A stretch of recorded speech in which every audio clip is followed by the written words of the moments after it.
हम अपने किरदार का जायज़ा कैसे ले सकते हैं? एक सादा सी कोशिश कीजिए। मुख्तलिफ हालात और मुख्तलिफ लोगों के साथ अपने रवैये को गौर से देखिए। आप दूसरों से कैसा बर्ताव करते हैं? क्या आपका लहजा उस वक्त बदल जाता है जब आप किसी ऐसे शख्स से बात कर रहे होते हैं जो आपसे ज़्यादा तालीम याफ्ता या ताकतवर हो?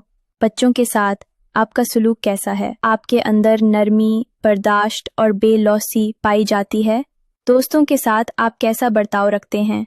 दफ्तर में, कॉलेज में या किसी पेशा वराना माहौल में आपका रवैया कैसा होता है? आम लोगों के साथ जिनसे आपका कोई ज़ाती ताल्लुक़ नहीं, उनके साथ कैसा सलूक करते हैं? जब किसी से इख्तलाफ हो जाए तो आपका अंदाज़ कैसा होता है? और जब आप मोहब्बत में होते हैं, क्या आपकी शख्सियत में कोई तब्दीली आती है?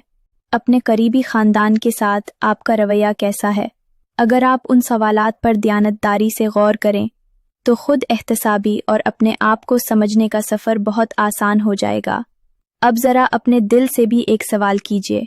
जिन लोगों से आप दिल से मोहब्बत करते हैं, क्या उनकी बड़ी से बड़ी गलतियों को नज़रअंदाज नहीं कर देते? और जिनसे आपको इख्तलाफ या नापसंदीदगी हो, क्या उनकी छोटी छोटी खामियों पर फ़ौरन तनकीद नहीं करते? अगर आप इन बातों पर ईमानदारी से गौर करें तो शायद आप जान पाएं कि आप हकीकत में कैसे इंसान हैं। क्या आप इस बात से इत्तफाक करते हैं? बराह करम उस पर ज़रूर सोचें। दुआ है कि ये अल्फाज किसी के लिए हिदायत, फ़हम और अज्र का ज़रिया बने। आमीन। अगर ये बातें आपके दिल को छू गई हों या चंद लम्हों के लिए आपको सोचने पर मजबूर कर गई हों तो उन्हें अपने तक महदूद न रखें।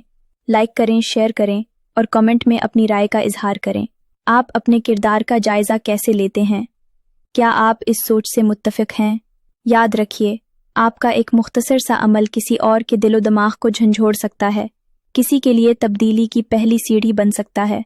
ऐसे ही बामानी, रूह को छू लेने वाले पैगामात के लिए चैनल को सब्सक्राइब ज़रूर करें और दुआ है कि ये अल्फाज हर पढ़ने और शेयर करने वाले के लिए सदका जारिया बन जाएं।